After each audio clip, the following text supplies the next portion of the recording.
आज हम पढ़ेंगे किसी दिए हुए पॉइंट के ऊपर दिया हुआ फंक्शन कंटिन्यूस चेक, उसकी कंटिन्यूटी कैसे चेक करते हैं। ये फंक्शन जो है मॉडुलस फंक्शन है। जो मॉडुलस फंक्शन होते हैं उसकी left hand limit right hand limit निकालनी पड़ती है। यहाँ मैं इसकी लेफ्ट हैंड लिमिट निकाल रहा हूँ। फंक्शन मैंने जो दिया हुआ है वो लिखा है यहाँ पर x का मान 0 माइनस, इसका मतलब जो एंगल है वो 0 से छोटा है। 0 से छोटे का मतलब है कि एंगल जो है वो फोर्थ क्वाड्रेंट में साइन की वैल्यू नेगेटिव होती है। इसलिए जब इस फंक्शन का हम मॉडुलस हटाएंगे तो ये नेगेटिव आएगा। चौथे क्वाड्रेंट में साइन नेगेटिव होता है। जब इसको सोल्व करेंगे हम तो इसका उत्तर हमारे पास -1 आ गया है। इस तरह से इसकी राइट हैंड लिमिट निकालेंगे तो राइट हैंड लिमिट जो है वो 0 प्लस हो जाएगी और limit x tends to 0 plus के ऊपर फंक्शन है। हमको लेफ्ट हैंड लिमिट और राइट हैंड लिमिट जो चेक करते हैं उसके अंदर जो पॉइंट दिया हुआ, एक बार उस पॉइंट से थोड़ी सी छोटी वैल्यू के ऊपर और एक बार बड़ी वैल्यू के ऊपर उस फंक्शन का बिहेवियर चेक करना पड़ता है। इसलिए एक बार वैल्यू छोटी लेंगे और एक बार बड़ी लेंगे। दोनों वैल्यू को जो हमने निकाला है तो ये लेफ्ट हैंड लिमिट और जो राइट हैंड लिमिट बराबर नहीं आई है। इसका मतलब ये हुआ कि इस पॉइंट के ऊपर जो है limit does not exist at x बराबर 0 पर फंक्शन की लिमिट एग्जिस्ट नहीं हुई है। इसलिए function is not continuous at x बराबर 0 पर ये फंक्शन कंटिन्यूस नहीं आया है। इसी तरह से अब मैं दूसरा फंक्शन ले रहा हूँ। ये जो फंक्शन है इसके ऊपर इसकी लेफ्ट हैंड लिमिट निकालेंगे। लिमिट x टेंड्स टू, इसकी कंटिन्यूटी अपने को π/2 करनी है तो limit x tends to π/2 minus function लिखूँगा मैं यहाँ पर। Limit x tends to π/2 minus function हमारे पास cos x है, यह π/2 माइनस x है। इसके लिए लेट x बराबर π/2 माइनस सब्सटीट्यूशन मेथड लगा रहे हैं। As x tends to π/2 minus h tends to 0 plus होगा। नई लिमिट हमारे पास आ गई है 0 प्लस। फंक्शन के अंदर जहाँ भी x है वहाँ π/2 माइनस h रख रहा हूँ। जब इसको सोल्व करूँगा मैं तो ये मेरे पास जो आ जाएगा ऊपर तो साइन h आ जाएगा। π/2 पर को साइन चेंज हो गया है और ये h आ गया है और ये पहला क्वाड्रेंट है इसलिए ये पॉजिटिव ही रहेगा। इसकी वैल्यू 1 आ गई है। जब हम इसकी राइट हैंड लिमिट निकालेंगे तो यहाँ लिखेंगे limit x tends to π/2 plus function. Limit x tends to π/2 plus function हमारे पास वही है cos x π/2 माइनस x। इसके ऊपर अब हम सब्सटीट्यूशन मेथड लगाएंगे। लेट x बराबर π/2 plus h as x tends to π/2 plus h tends to 0 plus को टेंड करेगा। इसलिए नई लिमिट आ गई हमारे पास।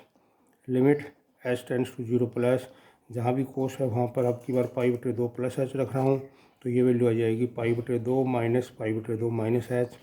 ऊपर हमारे पास जो वैल्यू है वो आ गई है माइनस में साइन h और नीचे माइनस h है। ये कैंसिल हो गया, माइनस निशान 1 आ गया। या π/2 प्लस h पर दूसरा क्वाड्रेंट हो गया इसलिए ये माइनस साइन h आ गया है। हमने देखा कि हमारी जो लेफ्ट हैंड लिमिट और राइट हैंड लिमिट दोनों बराबर है। लेफ्ट हैंड लिमिट और राइट हैंड लिमिट बराबर आई है, इसलिए लिमिट की सहायता से π/2 के ऊपर इस फंक्शन का मान हमारे पास 1 आ गया है। f π/2 का डायरेक्ट मान भी 1 है, इसलिए f π/2 का डायरेक्ट मान और लिमिट की सहायता से जो मान आया है वो दोनों बराबर आ गए हैं। इसलिए function is continuous at x बराबर π/2 के ऊपर ये फंक्शन हमारा कंटिन्यूस हो गया है। इसी तरह से हम एक और क्वेश्चन ले रहे हैं। फंक्शन क्वेश्चन मेरे पास ये है। इस फंक्शन की हम कंटिन्यूटी चेक करना चाहते हैं जो है 0 के ऊपर। पहले इसकी लेफ्ट हैंड लिमिट निकालेंगे। Limit x tends to 0 minus function. Limit x tends to 0 minus का मतलब है x की वैल्यू 0 से छोटी हो रही है। 0 में से कुछ घट जाएगा तो वो 0 से छोटी हो जाएगी। उसके लिए हमारे पास फंक्शन ये है।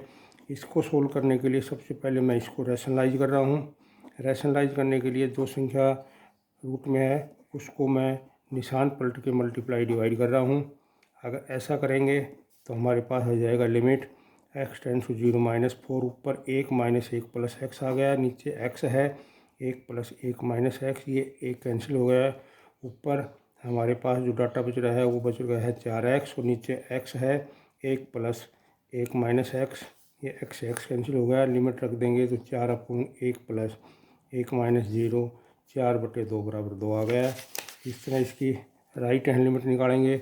राइट हैंड लिमिट में लिखेंगे limit x tends to 0 plus. अब संख्या आपको x की 0 से बड़ी लेनी है। उसके लिए हम जो है फंक्शन अब की बार हो जाएगा हमारे पास sine x upon x plus में कोस x। इसको दो भागों में बांट देंगे। Limit x tends to 0 plus sine x upon x plus limit x tends to 0 plus cos x। ये फार्मूला है, इसका मान 1 होगा और कोस 0 की वैल्यू 1 होती है, इसलिए ये भी 2 आ गया। लेफ्ट हैंड लिमिट और राइट हैंड लिमिट दोनों बराबर आ गई है, इसलिए लिमिट की सहायता से जो हमने मान निकाला है फंक्शन का वो हमारे पास 2 आया है। और f0 का डायरेक्ट मान वो 0 दिया हुआ है क्वेश्चन में, तो ये भी 2 ही है। तो f0 का मान डायरेक्ट और लिमिट की सहायता से जो माना है दोनों बराबर आ गया है, इसलिए function is continuous at x बराबर 0 के ऊपर ये फंक्शन भी कंटिन्यूस आ गया है। अब हमको एक क्वेश्चन और लेना है। ये फंक्शन है, ये हमारा जो 2 के ऊपर कंटिन्यूस है। हमको यहाँ पर जो इसके की वैल्यू निकालनी है, तो f2 का मान लिमिट की सहायता से वो डायरेक्ट मान बराबर आएगा कंटिन्यूस होने की वजह से। f2 का मान हमको के दे रखा है और राइट हैंड साइड में जो फंक्शन है हमको उसको सोल्व करना है। ये फंक्शन है, ये रूट में दिया हुआ है, इसलिए हमको सबसे पहले इसको रैशनलाइज करना पड़ेगा। इसको रैशनलाइज करने के लिए जो संख्या रूट में है उसका निशान पलट करके हम जो है मल्टीप्लाई डिवाइड करेंगे।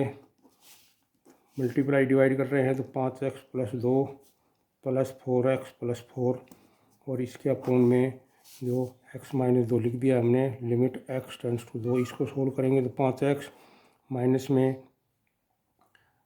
प्लस में 2 है माइनस 4x माइनस 4 और नीचे x माइनस 2 आ रहा है। ये सोल्व करेंगे तो ये x माइनस 2 आ गया हमारे पास, नीचे भी x माइनस 2 आ गया है। तो इस और यहाँ पर भी 5x प्लस में 2 और 4x प्लस 4 जो डिवाइड किया था वो और कर दिया हमने।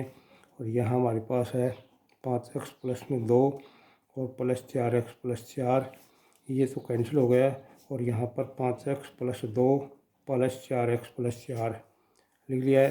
अब इसके ऊपर लिमिट रखेंगे तो ऊपर तो मेरे पास 1 बच गया है, वो सारा कैंसिल हो गया है। और नीचे यहाँ लिमिट रखेंगे तो ये आ जाएगा √12 और प्लस में ये भी √12 आ गया है।